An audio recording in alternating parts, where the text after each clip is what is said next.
आप सभी को मेरा प्यार भरा नमस्कार। मैं बिमला कार्की।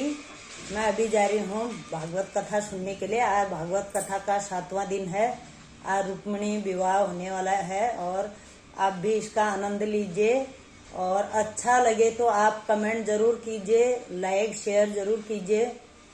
तो क्षमा करना ये ढोंग है।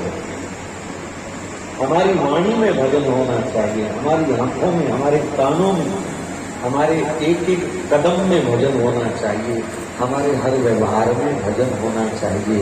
हम किसी से भी मिले तो उसको आनंद आए हमसे मिलकर, वो निराश नहीं, वो हताश नहीं, वो प्रसन्न होकर के जाए हमसे मिलकर के।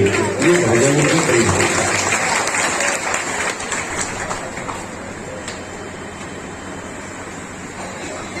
तुलसीदास जी ने संत की परिभाषा में कहा, मुख देखत पातक हरे, जिसका मुख देखने से ही मन पाप छोड़े, जिससे मिलकर के पाप उगलने की, वमन करने की इच्छा हो, वही तो सच्चा वैष्णव है, वही तो सच्चा साधक है, वही तो सच्चा भजनानंदी है।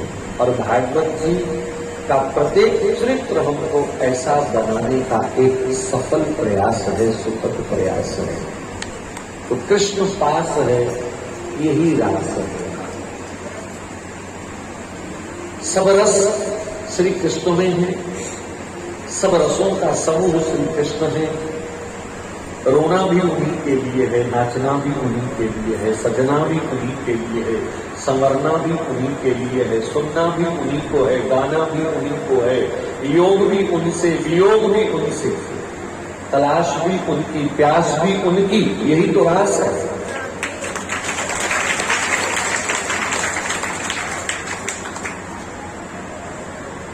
और यही गोपी चरित्र है।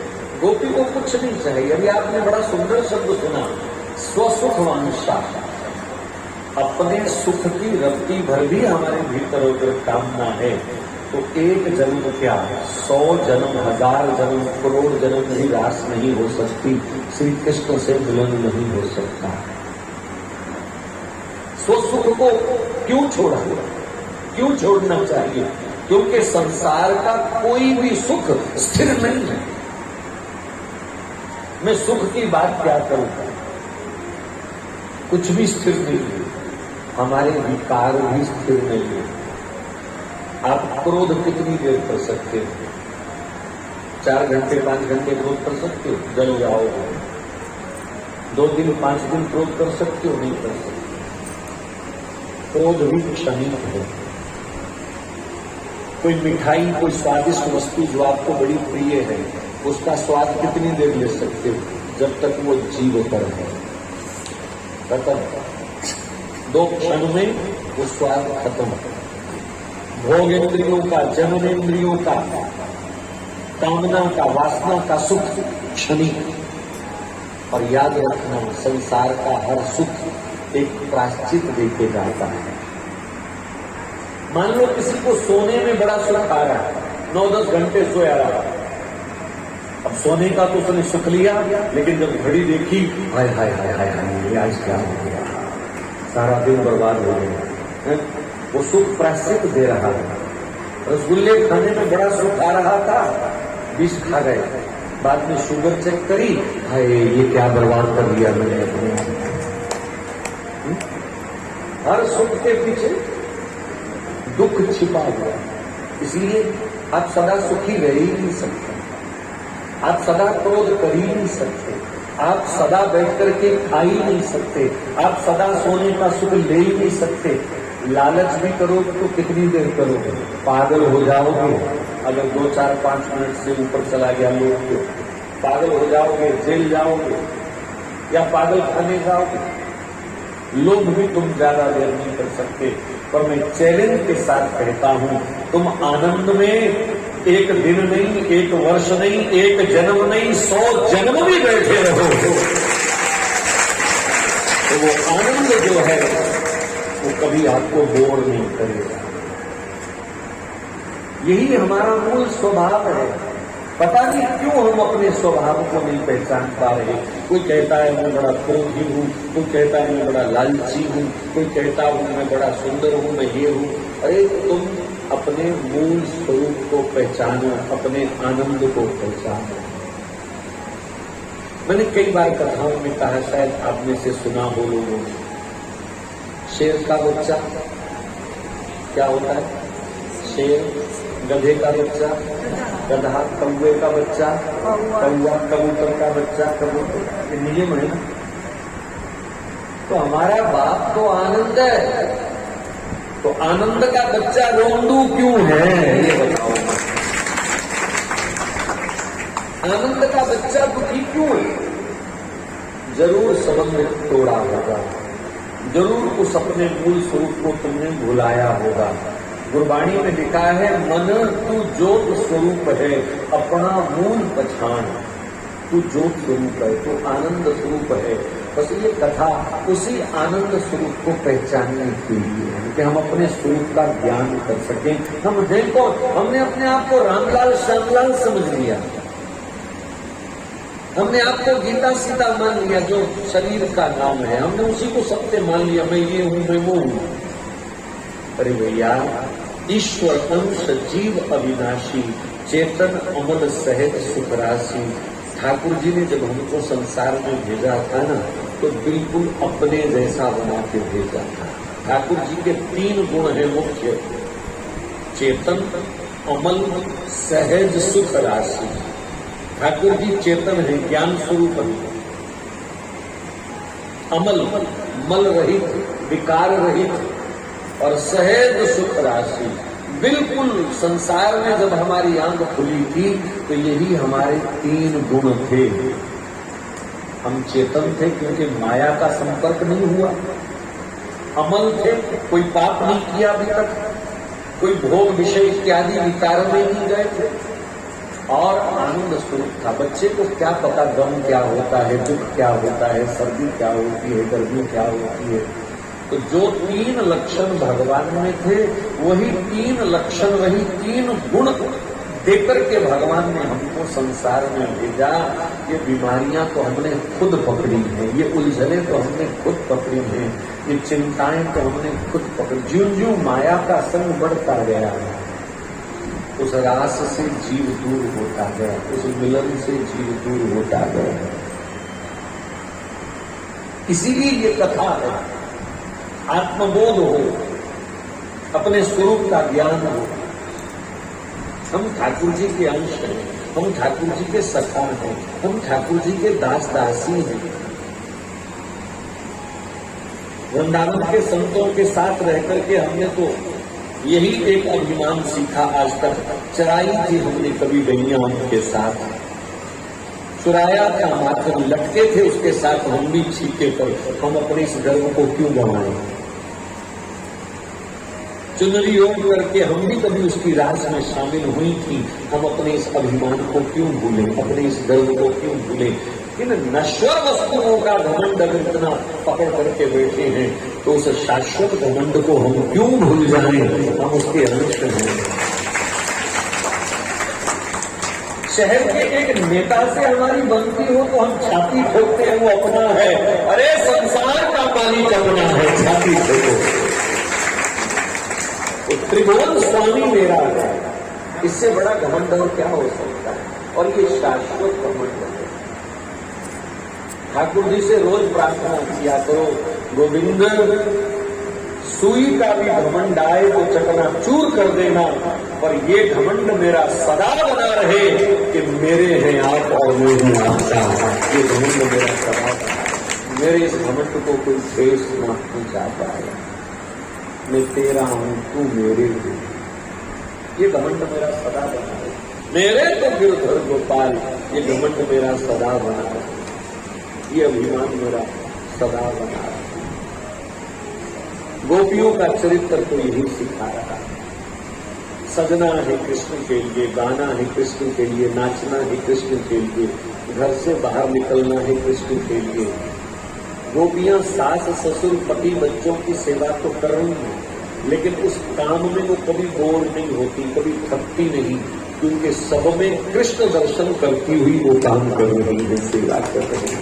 यही तो गोपियों ने महाराज ने कहा कृष्ण को कि कृष्ण हमारे परिवार में जाने की तुम बात कर रहे हो, जाओ सुशुद्धम पति न सती ही, अपने पतियों की बच्चों की सेवा करो, सास ससुर की सेवा करो। गोविंद आज तक यही तो किया हमने कभी उनकी सेवा में कोई कमी नहीं रखी, क्योंकि उन सब में आप ही हमको दिखाई देते थे।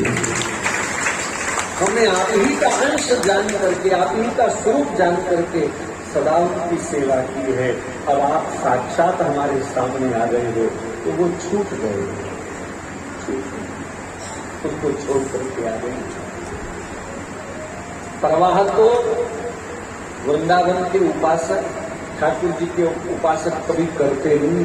गोविंद ने कहा तुम्हें नरक मिलेगा, गोपियां कहती हैं आपको प्रेम करने का फल अगर नरक है कृष्ण, तो करोड़ जन्म का नरक हमको स्वीकार है, तब तुझे छोड़ना स्वीकार है।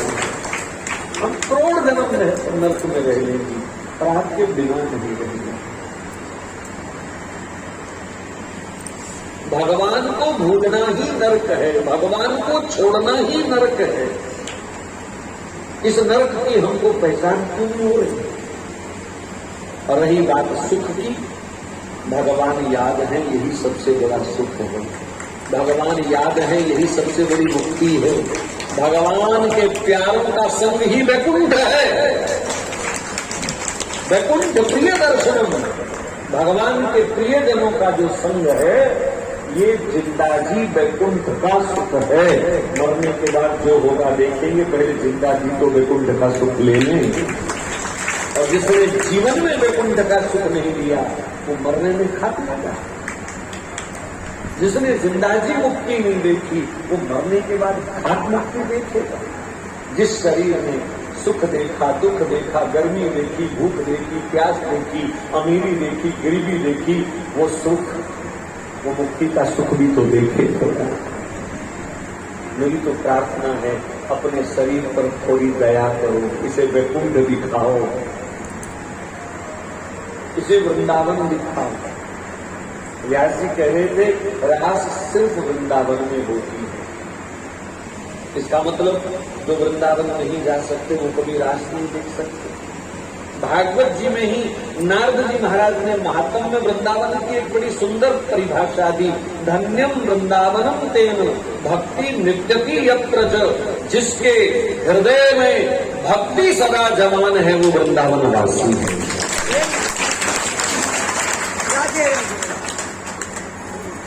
जिसकी जीवा पर राधा गोविंद नाम सदा बना हुआ है वो कहीं भी रहे वो ब्रजवासी है।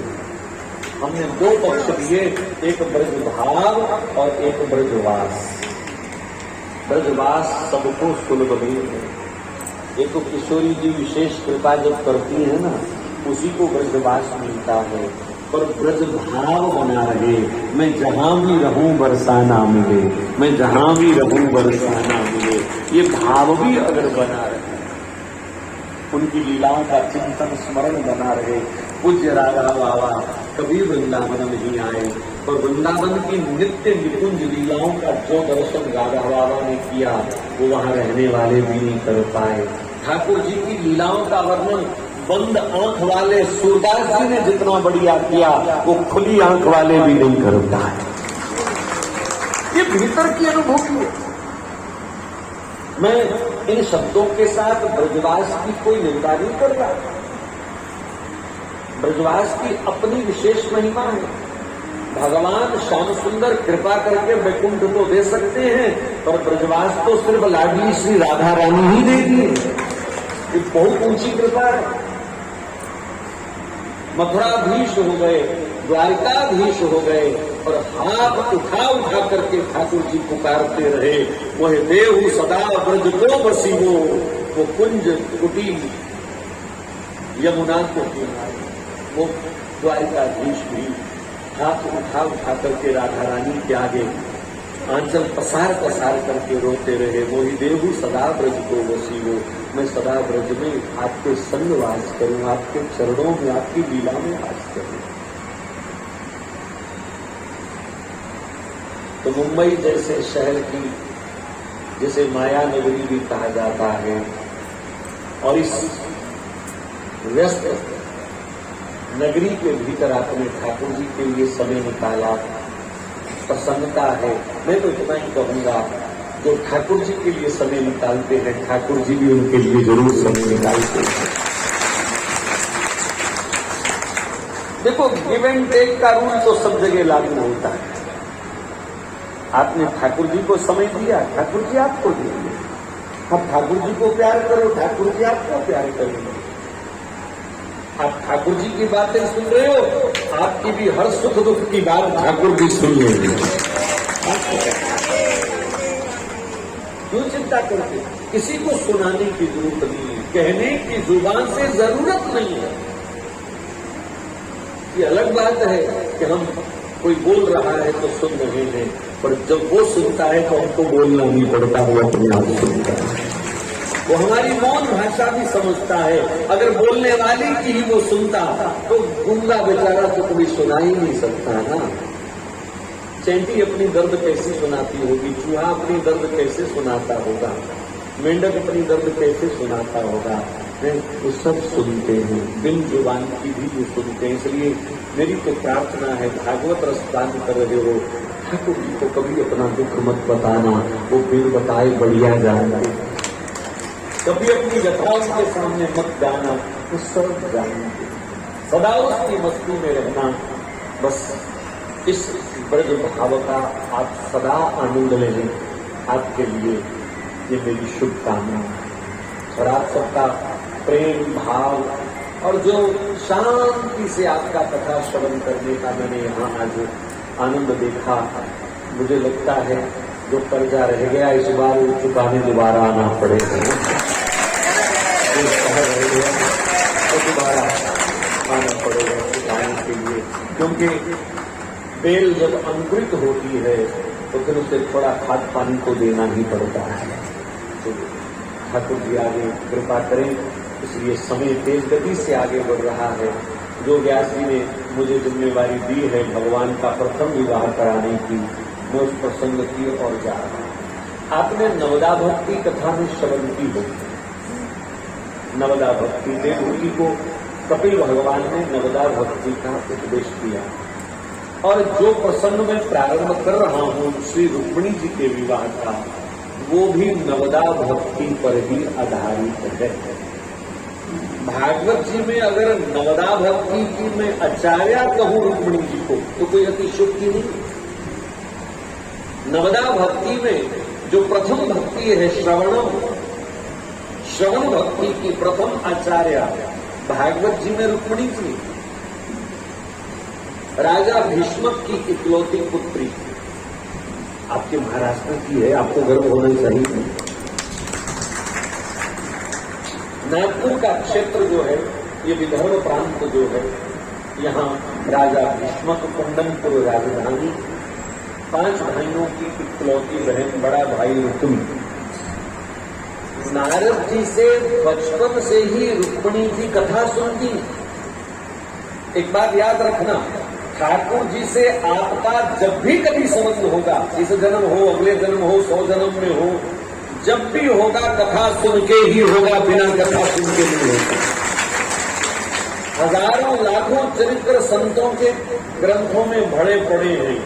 मैं चुनौती दे के कह रहा हूं, भैया मुझे कोई एक ऐसा महापुरुष बता दीजिए जो कथा श्रवण किए बिना भगवान से मिल पाया हो। जो भी मिला वो भगवान की कथा श्रवण करके ही। योग में तुम अकेले हो, ध्यान में तुम अकेले हो। कितनी देर ध्यान कर लो, और वो भी इस कलयुग में करोड़ों में से कोई एक आध सफल होगा जिसका 10 मिनट 5 मिनट लगातार ध्यान लगता होगा। आंख बंद करके ही टमाटर और भिंडी के भाव याद आने लगते हैं। आंख बंद करके ही पोता नाती याद आने लगते हैं। जैसे ही माला पकड़ के बैठोगे घुटनों की दर्द शुरू हो जाएगी, ध्यान करने बैठोगे कमर दुखने लग जाएगी। यहाँ 4-4 साढ़े 4 घंटे आप बैठे, किसी को आलू भिंडी याद आया क्या? बस सब बताना। किसी के घुटने की दर्द किसी को याद आई? नाती पोते की याद आई किसी को? ये श्रवण का प्रभाव। संकादिक ऋषि कहते हैं कभी कभी नहीं, सदा सेव्या श्रीमद् भागवती कथा, भगवान की कथा सदा सेवन करो, सदा सेवन करो। कहा क्या होगा इससे? बोले यस्या श्रवण मात्रेण हरिश्चित्तम समाश्वेत, सुनते सुनते ही सुनने वाले के हृदय में ठाकुर जी बैठ जाएगा। अभी आप महाराज का प्रसंग सुन रहे थे, ईमानदारी से बताना वो रासमंडल दिखाई दे रहा था कि नहीं दे रहा? ठाकुर जी नृत्य करते हुए गोपियों के संग आंखों में आए कि नहीं आए, ध्यान में आए कि? यही तो है ठाकुर जी को हृदय में बसाना। और कैसे? तो पकड़ करके मुंह के रास्ते अंदर ले जाओगे। और ये काम जितना कथा से होता है, श्रवण से होता है, इतना अन्य किसी साधन से नहीं होता। नवदा भक्ति के 9 प्रकार जो बताए गए, मेरे से कोई पूछे कि आप क्या कहते हैं 9 तो नहीं पकड़ सकते, तो मैं जिम्मेवारी के साथ कह सकता हूं, आप केवल भगवान की कथा श्रवण को पकड़ लीजिए, यमराज आपका रास्ता नहीं रोक पाएगा, गारंटी है। लेकिन श्रवण टूटे ना, श्रवण अबाध गति से बना रहे, ये निरंतर बना रहे। कथा महंगी मिले, सस्ती मिले, कथा दूर मिले, पास मिले, कथा मित्र के घर में मिले, चाहे दुश्मन के घर में मिले, चुपचाप बैठ जाते। जहां मेरे प्रभु की चर्चा हो, हाँ सावधान, आपकी इष्ट निष्ठा को, आपके भाव को वर्धन देने वाली कथा हो। क्योंकि आज कलयुग है, सत्संग के नाम पर भी कुसंग हो रहा है, सत्संग के नाम पर भी दुसंग हो रहा है। आपको पता नहीं चलेगा, क्योंकि स्वरूप सत्संग का है। ये कलयुग के कुछ महापुरुष ऐसे ऐसे प्रकट हो गए हैं जो सत्संग के नाम पर भी कुसंग फैलाते हैं। थोड़ा सा ये सावधान रखना। जहां रामकृष्ण की चर्चा नहीं है, जहां गीता रामायण की चर्चा नहीं है, जहां भागवत महाभारत का कोई प्रसंग नहीं है, जहां ध्रुव प्रहलाद की चर्चा नहीं है, जहां अम्बरीश की चर्चा नहीं है, यहाँ शबरी की चर्चा नहीं है, जहां केवट निषाद की चर्चा नहीं है, ऐसे सत्संगों में कभी भूल के नहीं जाना, भूल के नहीं जाना। ये हमारी आत्माओं के मूल प्राण आधार हैं। ये भक्तों के चरित्र सुन सुन करके ही तुम्हारे अंदर भक्ति आएगी। नारद जी से रुक्मिणी बचपन से ही कथा सुनती थी और निर्णय कर लिया, मैं श्री कृष्ण को ही अपना पति चुनूंगी, मैं श्री कृष्ण से ही ब्याह करूंगी। कोई भी भाव ठाकुर जी से जोड़ा जा सकता है। कोई भाई बनाओ, कोई बाप बनाओ, कोई माँ बनाओ, कोई पति बनाओ, कोई पत्नी बनाओ। ठाकुर जी तो यहाँ तक प्रमाण है कि तुम अपना नौकर भी बनाना चाहो तो ठाकुर जी मना नहीं करेंगे, माफ करेंगे। अर्जुन बोलता है कि कृष्ण जरा घोड़ों को पानी पिलाया, बहुत थक गए, आज रात को थोड़ी मालिश कर देना इनकी, घास समय पर दे देना इनको। किया ठाकुर जी की नहीं किया। भक्तमाल में अनेक कथाएं हैं। वो अढ़ैया भक्त बन करके भगवान ने बर्तन मांजे हैं कि नहीं मांजे जा करके अपने भक्त के, नंदा बन करके राजा के पैर दबाए हैं कि नहीं दबाए। भाव प्रधान है, ठाकुर जी सब कुछ बच जाते हैं। तो भगवान से रुक्मिणी का पति भाव जुड़ गया, मैं इन्हीं को अपना पति मानूं, इन्हीं को अपना पति बनाऊंगी। और माता पिता सहमत थे, तो ठीक है बेटी, अगर तेरा ये भाव है। बाद में रुक्मिणी की दोस्ती हुई शिशुपाल से। शिशुपाल को जरासंध ने गोद लिया था, दत्तक पुत्र था।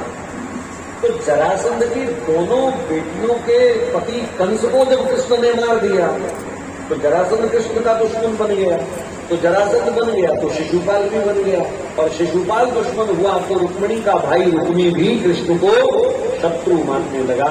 और रुक्मिणी को कहता है, खबरदार कृष्ण का जीवन में नाम भी लिया तो बात पता।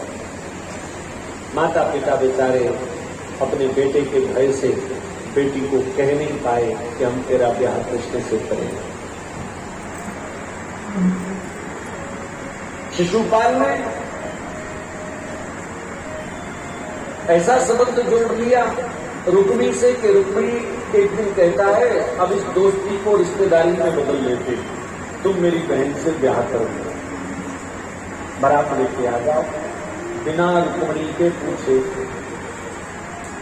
शिशुपाल को चयन कर लिया उन्होंने रुक्मिणी के पति के रूप में, आ जाओ बारात लेकर के।